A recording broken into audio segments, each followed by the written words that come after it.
Hey everyone, welcome to M4G Advocacy Media. Welcome if you're joining us for the first time. My name's Mark. I'm Crystal.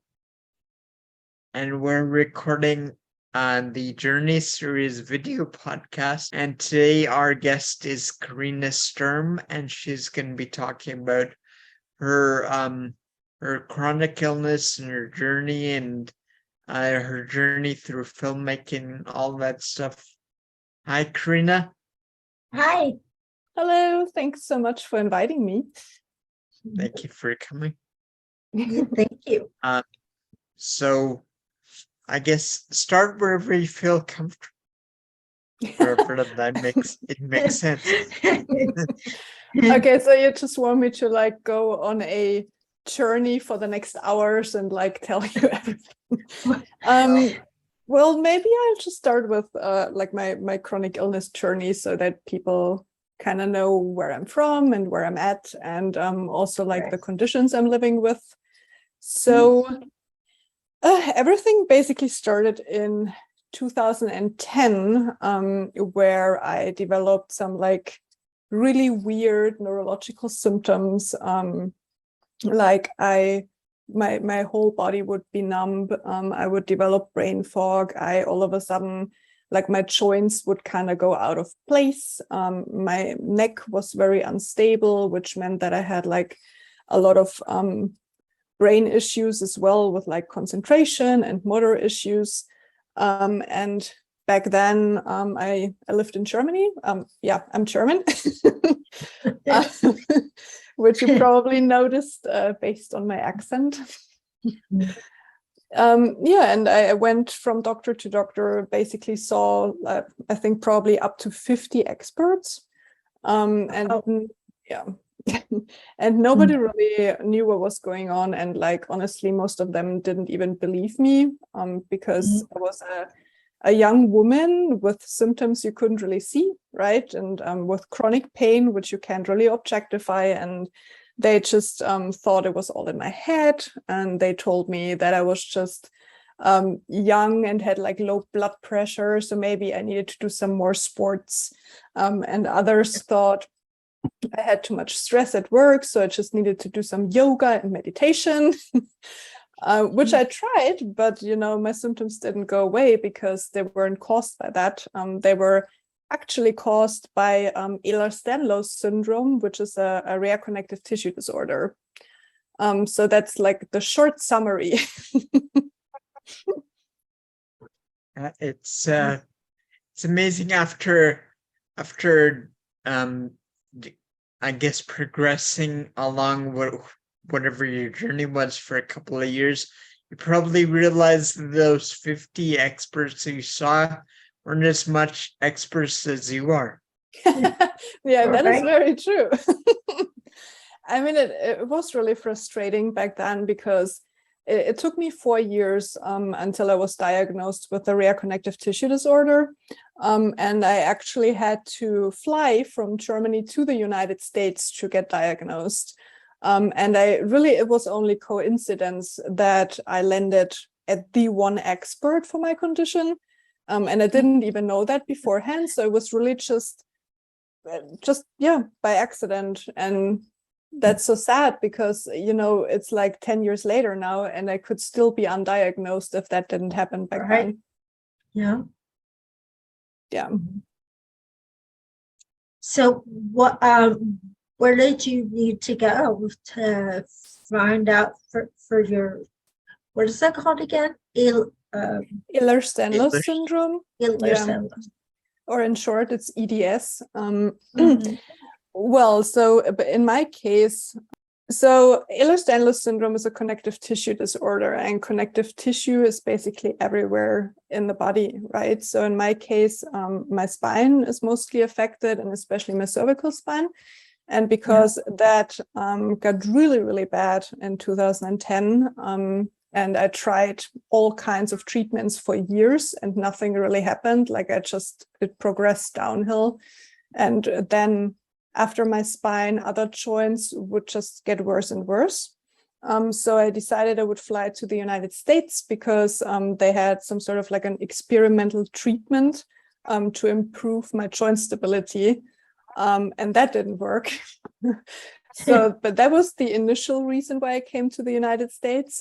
But then this doctor where I went for treatment was like, okay, there needs to be an underlying condition because something is like seriously wrong here. And he recommended to see a neurosurgeon.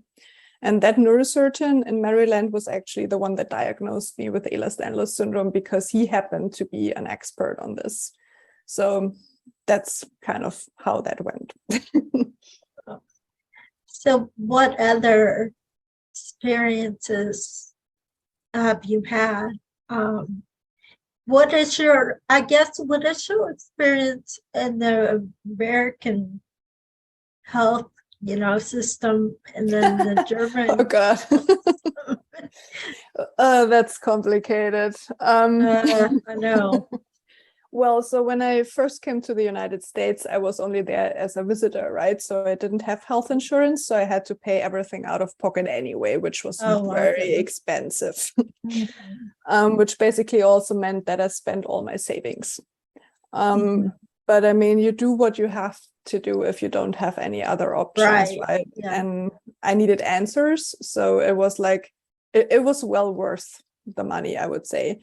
But then a couple of years later, I actually moved to the United States because my husband worked there. So we came to the United States on a visa.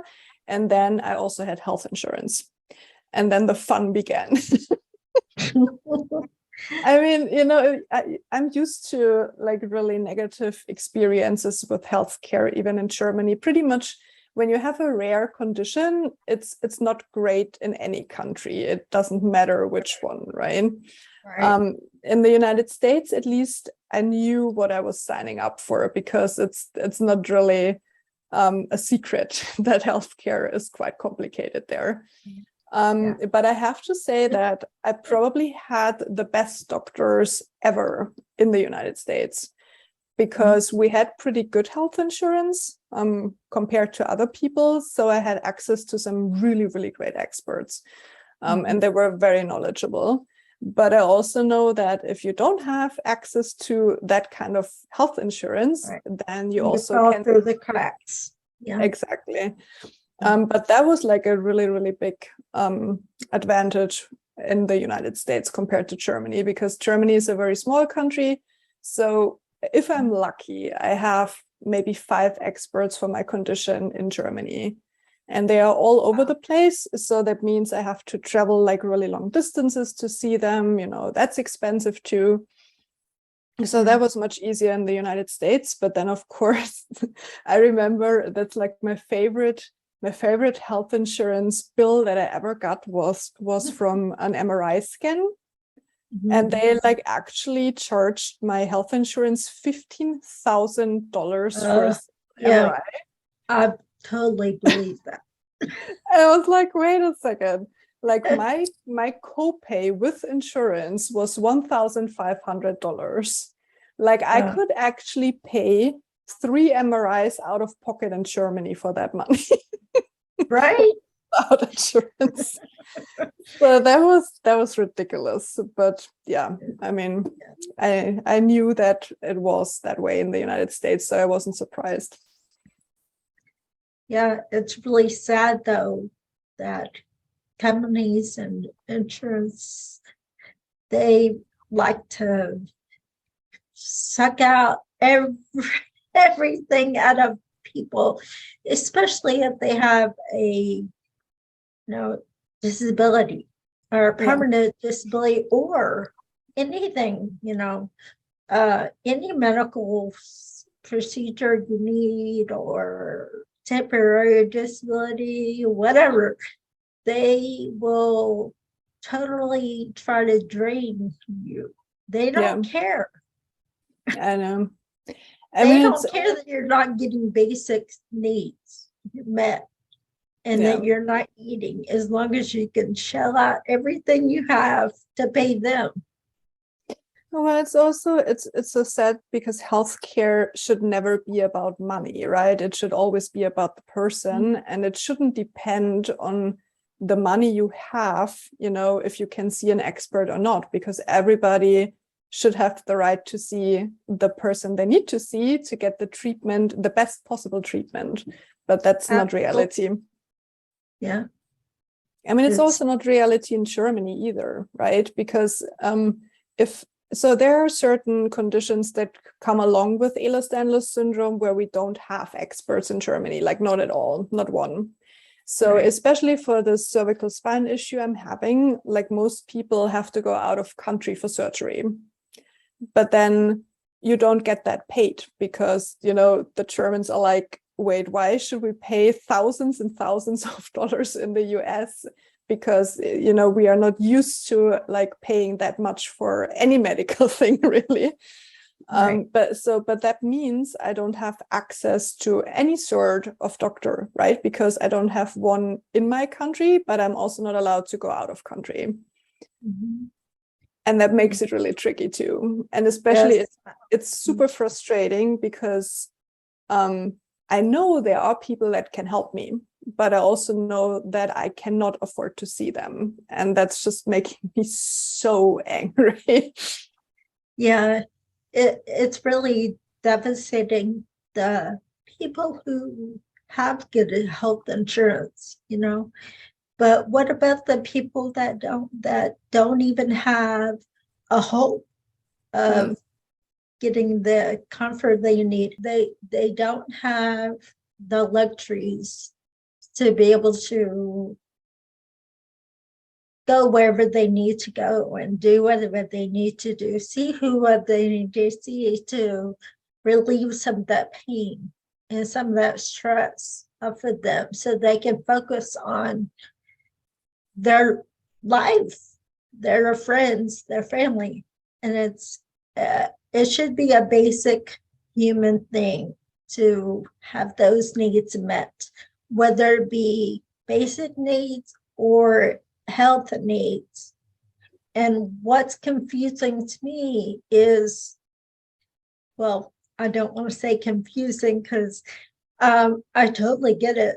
I understand what's going on, but so big companies and of course they're benefiting, they're profiting off of people with disabilities or people with injuries or short-term, long-term, whatever. And they're profiting off of it. They're like, oh, yay, this girl, she has this chronic, this going on and this going on. We can suck her dry, And I'm not just talking about me, I'm talking about the whole community and everybody that deals with stuff. Yeah, that's very true. And it's like healthcare shouldn't be about profits anyways. Like insurance companies shouldn't make any profit because it's about the people, right? It's also what I will never understand. This was the one thing in the US I never really got. Like, how is it legal that if my doctor thinks I need an MRI, that my insurance can say, no, I'm not paying for that? Like, that can't be, right? Because if my doctor decides that I actually need this, then how can an insurance company deny that? And then I am responsible to fight them, and it takes months. And during those months, I'm sitting at home and I'm scared, because I might have cancer and they're not allowing me to actually find out. And this could like literally be the time that decides whether I live or die. And it's just, Right. I don't get that. Like, that made me so angry. It's a very tough situation because it's like they're playing God, Yeah. with your life, deciding who should live, who should get the right test. And I don't care if this person dies, it makes me so mad. It makes me so mad too, but oh. And then, like, when I see how privileged I am, because I'm still a white woman, right? And also I have the capacity to advocate for myself. Like, I know so many people who just simply don't have the energy to do that. Like, they can sit there and read through like 300 of pages of insurance text to see what their rights are. They don't have the time, the money, or the energy to hire a lawyer, or to just simply sit on the phone talking to these insurance peoples for hours and hours on end every day. Like, it's exhausting, and it's a full-time job. And like, exactly. Mark and I just recently dealt with that with the big companies, like the electric company and the gas company and the phone companies, we're the same situation. They suck you dry. They don't care. They're selfish. They'll take whatever, especially like electric companies, And so on so many different fronts, you're dealing with egotistical, selfish people who don't care, and it starts at the top. It's not, it's not, we know that is not the people, that work for them. They're just doing what they have to do, what their boss tells them to do. And with what resources their boss gives them. So their hands are tied. What they can offer us and what they can do for us. Yes, sometimes I feel sorry, because I used to get very angry on the phone and like kind of, well, not scream at the person, but I would get a little louder. And I was like, well, that person probably can't even live off of the money they get paid for that job, right? Because they are not the person that makes the decision. But then it's also, who am I shouting at? I mean, like, the only person I get to talk to, right? Right. Yeah, but it's a really screwed up system. But really, honestly, I mean, I've seen the German health system. Right now I'm in Denmark, so I'm seeing the Danish health system. It's wow. It's not better. I mean, yes, it's socialized, so it's more affordable, but the care you get is not better. And it's, if you have a rare disease, you're in pretty much every country because you just don't have access to experts. Right.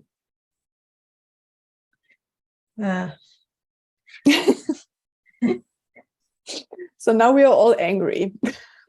Yes. I mean, sometimes like we talk about these things and it's just like we don't want to say anything else, because if we do, we're going to wind up saying something that's gonna, we're really gonna go off on somebody.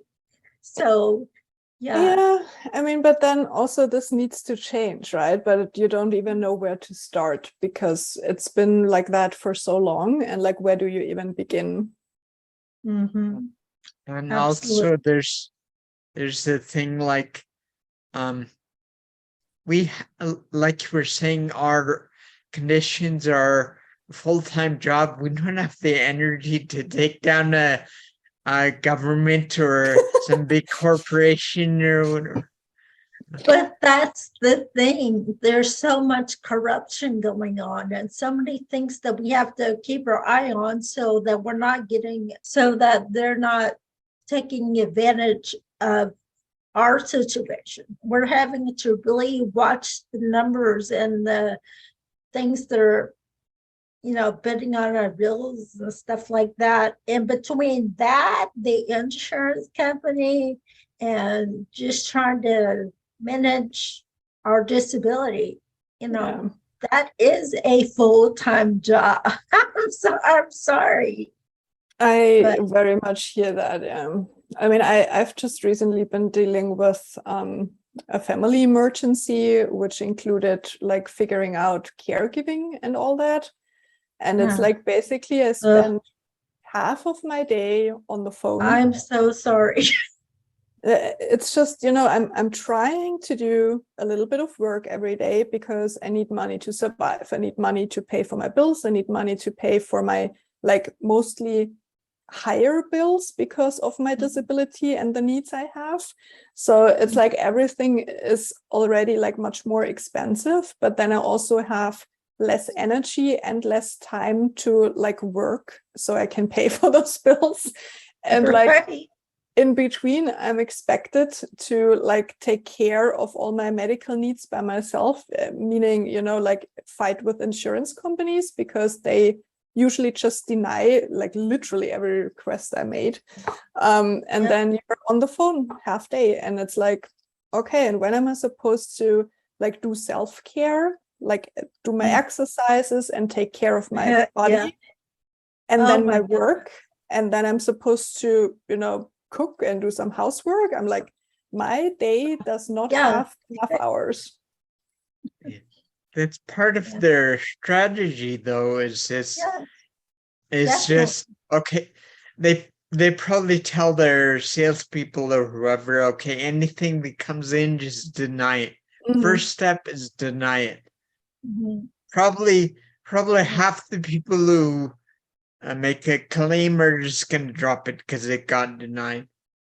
Then the next stage, if people are still being stubborn, then, you know, put them through this whole sort of thing and just break them down until eventually they just don't want to pursue it. Right. Mark and I have talked a lot about that companies we've dealt with, you know, their MO is hoping that you are going to give up, that you're going to, you know, it's going to wear you down and you're just going to give in. But that's the thing with me and Mark. We're very resilient and we're like, no. Me too. So get a hold of yourself. I'm the same, but it's also, again, I can see how other people don't have the luxury to do that, you know, because there are people with conditions that just simply do not have the energy to fight and to just like benefit as a company from people who do not have the energy to do that is so unfair and makes me so sick. And that's part of why this platform exists. It exists by a lot of reasons, but also for the people like you're talking about that can't advocate for themselves, that don't have the time, the energy, the ability to be able to fight these things. So we've got to have people on share their stories, and we need to be talking about what we've seen as well, so that other people not disabled and not dealing with this stuff can see the issues and see, oh, let's do this, let's do that. This is not working, and give other kind of resources. Well, I mean, I think like my number one tip is just don't give up, because that's what they are all hoping for, right? I mean, there are statistics in Germany on like our equivalent to disability benefits that basically says that about half of the people that apply for disability benefits get denied, right? And then most of them just give up because they think they won't get it anyways. Right. Which makes it very easy for the companies that have to pay the disability benefits, right? Because you already have like half of those people gone and you don't have to spend money on them. So that's great, right? But it's also like, what happens to those people, and like how, because especially in Germany, we are paying like from our taxes, right, to get those disability benefits if we need them. But we are always being treated like a fraud, like someone who isn't even disabled, who just wants to have the money, which is because, you know, that money isn't even enough to rent an apartment and to have food all month. Yeah, same thing here in America. Yeah. Like, why would I fake being chronically ill or disabled for that little there are money? people that do, trust me. but I mean, the actual people with disabilities and well-known documented disabilities and temporary or a permanent, you know, why are you wanting to make things more difficult for them if it's, you know, it's right there for you to look at and know for sure. Yeah, and I it's think, also oh, sorry. oh, I was going to say, I think that it's much more a case of, yeah, maybe some people are not telling the truth and whatever, but those are few and far between, and too often it gets used as an excuse to say, okay, we're Right. not going to help anyone because this might happen, that might happen, but it's probably not very often Right. that it does. Right. That's exactly what I wanted to say too. It's like they basically use those couple of people as an excuse to just make it the default to treat you like you're just faking it, and that's not cool. Yeah. We've also discussed in the past, okay, so fine, you are not sure if somebody has a permanent disability or not, or if it is just temporary, or, you know, whatever's going on. Well, every single person has a social security number. Can't our identity is already attached to that. So can't you attach their permanent disability onto that? Why am I having to renew anything I need and prove every single time that I'm still permanently disabled? It didn't change. Well, because they're kind of hoping that you're just getting better and then they don't have to pay anymore. Okay. I mean, well, whether I'm getting better or stagnant or whatever is irrelevant. You know, my disability is still here, and it's still progressive. It's not going anywhere. I'm just at a standstill right now. But Yeah. We also talked about how it's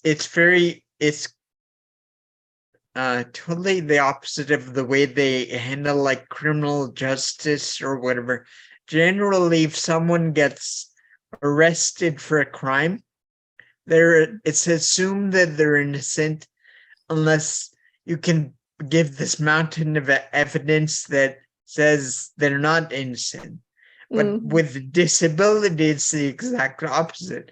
No one believes you until you give them a mountain of evidence proving that you're being honest and Yeah, and even that might not be enough, because then you might look like a young, healthy woman, and then it's assumed that all the documentation is fake still, right? Because like I have folders full of like documentation of my, I don't even know, 10 or 12 chronic conditions that I have by now.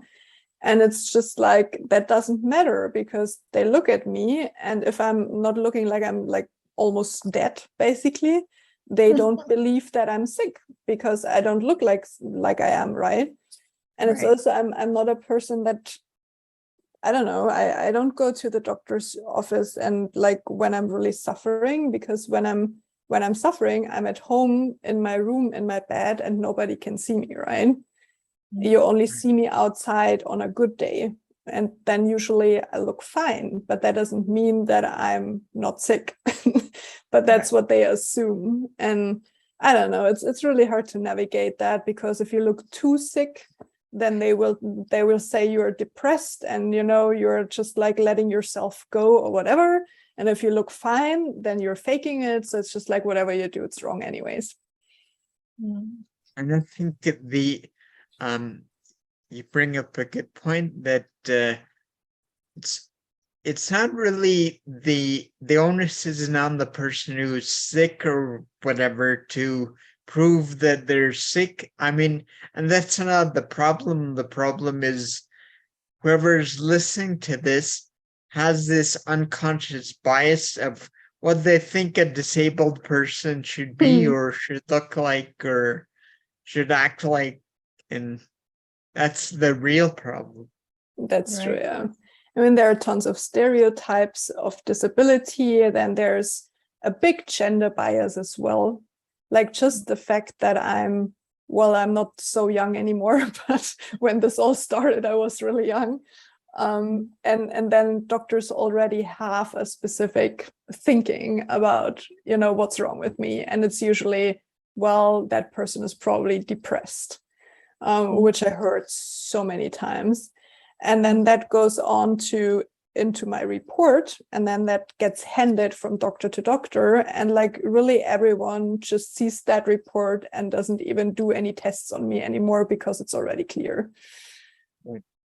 It's been done by the experts, so why should we question? Exactly. And it's also I can really not count anymore how often I've heard from doctors, well, but you don't look disabled.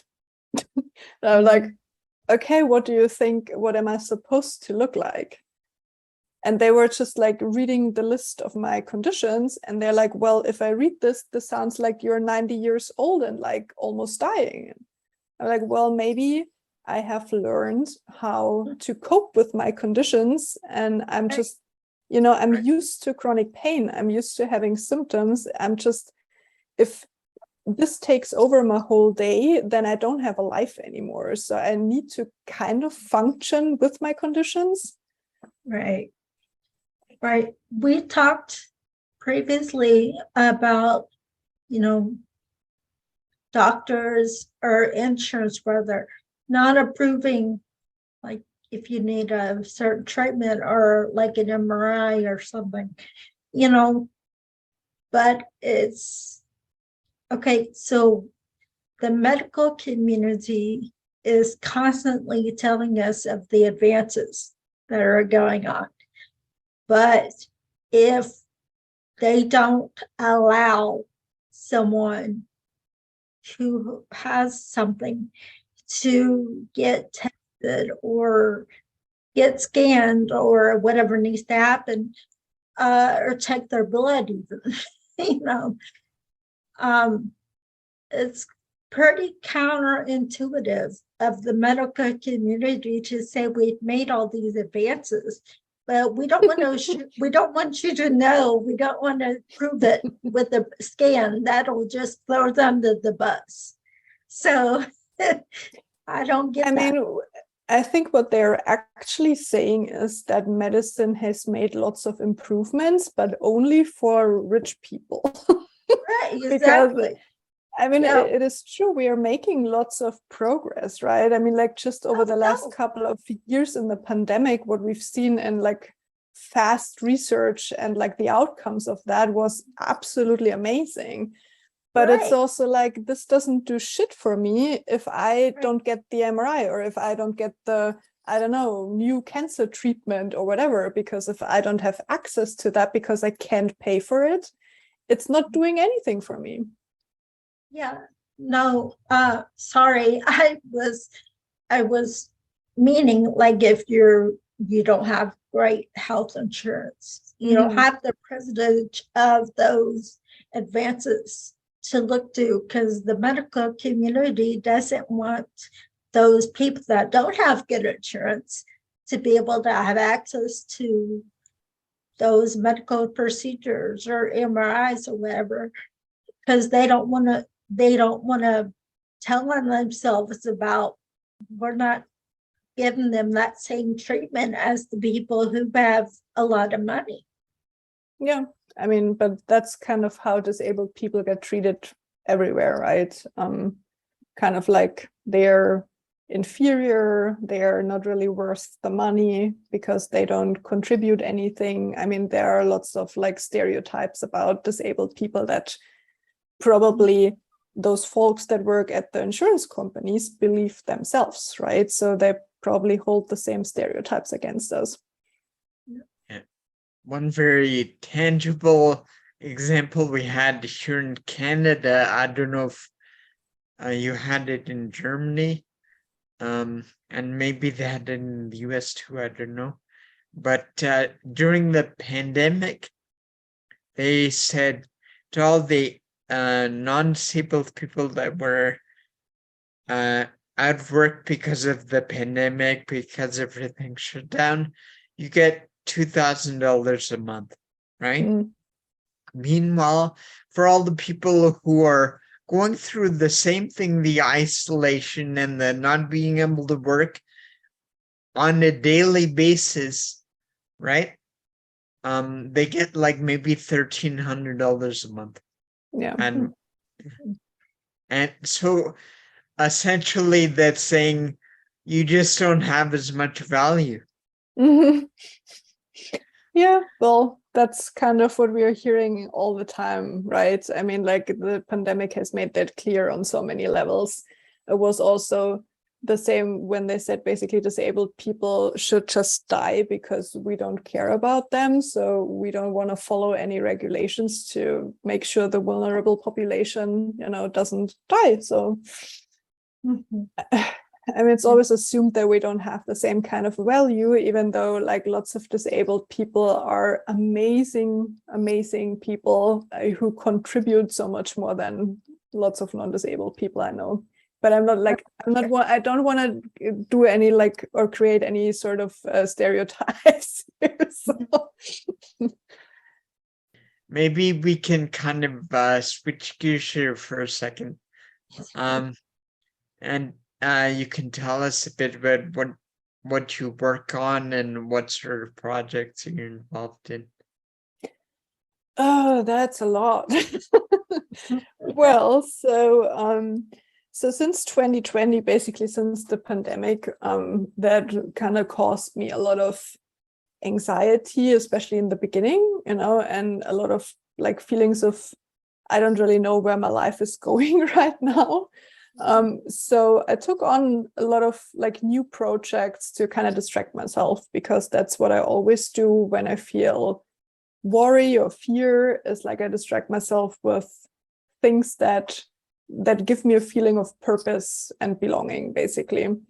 And so as a journalist, all my work centers around disability and chronic illness. So I've made it, let's say, my specialty to write, or like I do podcasts, I also film, but it's always about representing people with chronic illnesses and disabilities accurately, because as you both know, not all the media talk about disability in the right way. They also kind of use stereotypical narratives, which is not really helpful. So I kind of try to change that, which is quite a big goal, I would say. Probably a lifelong goal, I guess. But I do a lot of like writing, and right now I just finished my first book, which is a kind of a medical scientific book about my condition, in German, because there really are no resources in my language. Everything is in English, and lots of German people don't really speak English. So it was important to create a resource for them too. And then I also am working on a couple of film projects, Wow. which, it's kind of my passion. I'm not a trained filmmaker or anything, but I kind of approach everything like from a journalistic perspective, I guess. So I only do documentary films because I'm not that creative. I could like never just write a narrative film or anything. But yeah, I do documentaries and kind of center people with disabilities and just try to improve their representation and improve how people see other people with disabilities, right? So that's what I'm working on.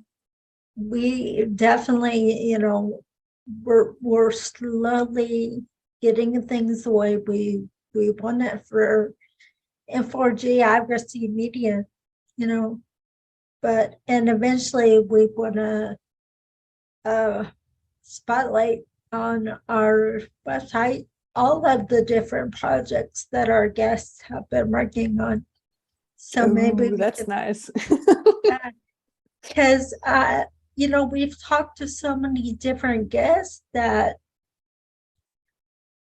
very well know that the media, whether it be visual, auditory,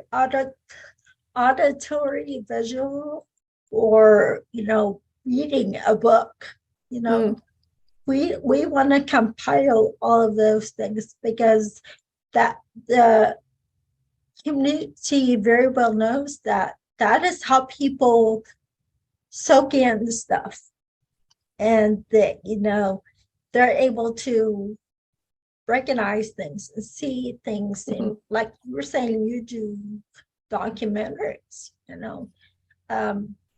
I've watched a lot of documentaries and have formulated my own opinions, and I like documentaries because I can actually see exactly what's going on, Mm, and the reality of things, and not just the glam of the entertainment industry, in yeah. Hollywood. You know. Um, so yeah, I'm excited about eventually being able to compile all that stuff from all the different. Yeah, I mean, I think it's super important to use different kinds of formats, right? Because like a lot of people I know, they can't really read a book because they can't really hold the book. It's too heavy, or it's just too exhausting to read all the time because you need a lot of like focus and concentration, and some people can't do that. And so that's why I created a podcast, because that kind of caters to those other people who can't read my content, so they can at least listen to my podcast.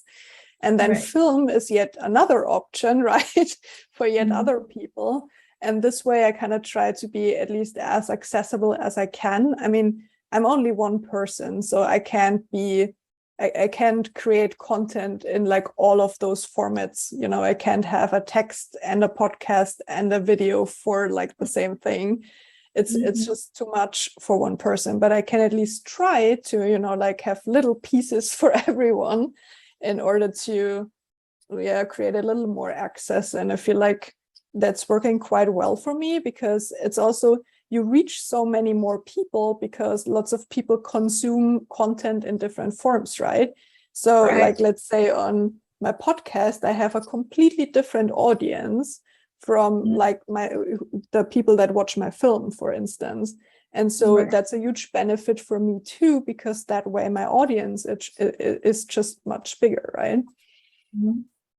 So Yeah. yeah. Yeah, we've definitely uh know, especially now, that so many different people, especially having disabilities, uh, can view different things and hear different things in different ways. So you don't want to make it inaccessible to somebody, the Yeah. information or whatever, because of their disability. That's not inclusive, Yeah. so we really strive to be able to, especially on our website, we want everybody to have the information, put it out there, however they need to be able to interpret what they see. I'm saying that all wrong. Um, um, however they need to be able to. Consume it or Yeah, or thank you. You know what? However, If do you know if you have blind viewers that view those videos? Because maybe then we should describe ourselves and give like some sort of a video description for them. uh, I've never thought about that before. I mean, we definitely have, the an option for blind, but I mean, in our videos itself, we've never even talked about that. right. That might be Um, something. yeah. Yeah, I mean, audio description for videos for blind people would be pretty awesome. And it's pretty easy to do with your videos because it's just us three talking, right? So I would just describe what we look like and that's it. Yeah. Yeah, we'll definitely look into that. Thank you for recommending that. No, it's just, you know, accessibility is like is little things sometimes, and like everyone can do something to improve it, even if it's not, it is, I think it doesn't need to be 100% perfect. It's just like everybody needs to start doing something, and then we just take it from there. Right. We really appreciate that because, of course, you know, we're both disabled, so we've kind of taken what we know would be of benefit, you know, to the disability community from personal experience. Yeah. But when somebody else can say, hey, why don't you try this too? That's very much, you know, saying to us that as a whole, as the disability community, we want to be inclusive for everybody. So thank you. Well, I think it's really hard to, you know, be inclusive for everyone, especially because we have such different experiences, right? I mean, it's like, it's really hard for me to sometimes know what somebody needs who is blind or who is deaf, you know, because it's, for me, it's very abstract because it's an experience that I don't have. And I try to listen to those people and I try to, like, you know, at least improve my stuff or my content based on what they suggest the best way I can. So, Right. Karina, we hear you're working on another film. Do you want to tell us about it? yes, absolutely. So I've actually traveled through the United States for, I think, I don't know, 8 weeks or so during summer, and I have filmed a couple of amazing people. So my first film that I made a couple of years ago was about people that live with Ehlers-Danlos syndrome. And I made a huge mistake by not including as many and diverse people as I wanted to. So that was, okay, I don't really want to justify, well, it was for my master's thesis and there wasn't much time and I wasn't quite fully aware of how important diversity is. Right. Anyway, so I realized that later and I wanted to be better and make up for that. And also just because as a journalist, I came in contact with so many amazing people over the years, especially in the United States, right? I was connected to incredible advocates and people with just the most amazing stories. And so what I did was I contacted all these people that I've met, you know, throughout the years. And I was like, hey, we should do a film on people with multiple marginalized backgrounds. So it's basically a film on intersectionality. It's all people with disabilities who also belong to other marginalized communities. And all have different disabilities, visible ones, invisible ones, physical, mental health. And they have different ethnic backgrounds and, you know, some belong to the LGBTQ community. So it's like really a diverse group of people. And yeah, I filmed them and now I'm working on a feature film on their lives and also, you know, the bigger issue of what happens if you're disabled and, you know, because we already have lots of challenges if we live with a disability, but what happens if you are, you know, an ethnic minority or if you are gay or on top of being disabled. Right. Mm-hmm. So that's my next film and hopefully it turns out well. We'll see. I'm kind of having a little bit of writer's block right now because I'm so stressed out that I won't tell the story like the best possible way that I can't even start writing. Yeah. So yeah. And tricky. Then too, there's just so much dealing with what you talked about, the different races and different backgrounds and poverty levels and stuff like that. Yeah. And then if you throw a disability in there, it's like I alluded to before, it's just like 10 times worse. So there's a lot there for you to work with, and that's totally understandable that it would throw a wrench in what you really want to do, and you want to get it right. You don't want the wrong information to get out there and people to create the wrong biases on the wrong information. So well, I especially kind of just want to do right by these people because they trusted me with their story, and they are all so special. So I feel like my problem is that I have so much like empathy for them and so much also love, because I know all these people, right? They aren't just like a random person I'm interviewing. They are all people that I've known over the years, that I've talked to. I know their backgrounds, and I don't know. This is really the first time that this happens to me. I've never had a problem like this before. I usually just can, write.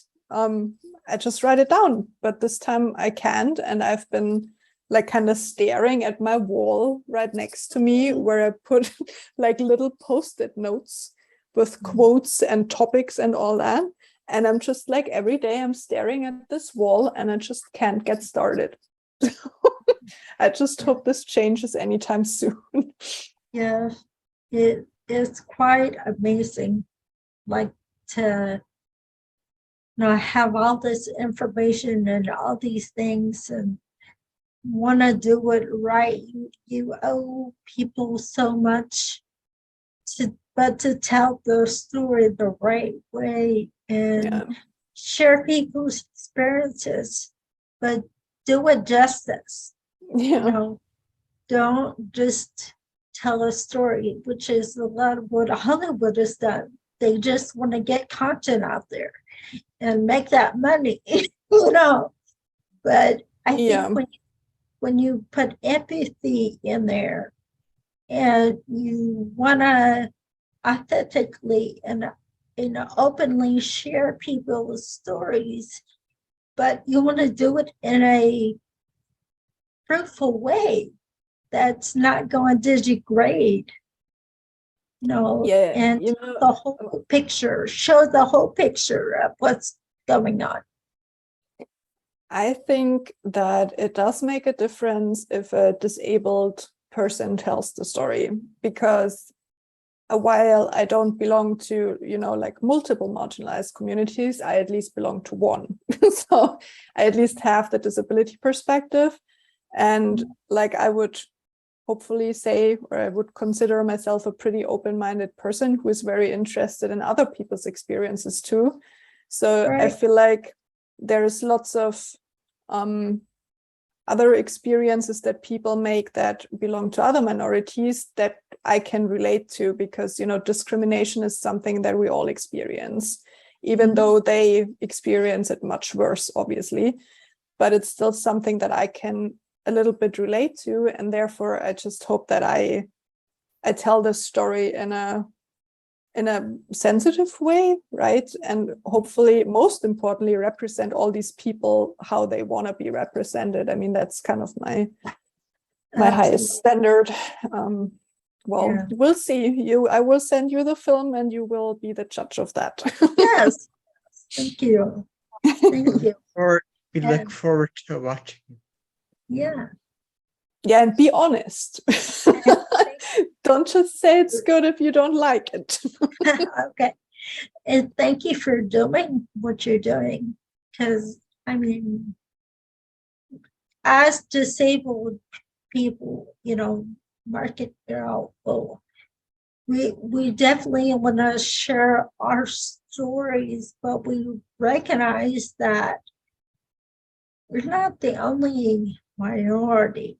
There are other minorities, there's other poverty levels out there. And we don't want, so yes, we are a disability channel, but at the same time, we don't want to undercut them either. Exactly. Well, it's also, there's a lot that connects us, like much more than separates us, right? So I think it's important, like, if we talk about disability, we also need to talk about other minorities because, I mean, all of them intersect somehow. So it's like we need to include everyone, and also we are much stronger if we include everyone. Right. So, yeah. No, we have all these companies that they want to show diversity, but they also need to consider being inclusive to everybody, because diversity is important for sure. But if those same people that are diverse and minorities or whatever, if they also have a disability, but they can't get in the door or come to the table, then how are you being diverse and inclusive? Well, lots of companies also just kind of fake the whole being diverse thing because it's kind of a modern thing to do these days. Because it's a hot word, or trending. I mean, you need to like actually live it and not just say it, right? Yeah. Well, thanks, Karina, for taking the time to speak with us today. Thank you. Well, thank you for having me, and thanks very much for all your hard work you do with your podcast and everything. I really appreciate that. Thank you. Thank you. Have a good evening. Bye. You too. Bye.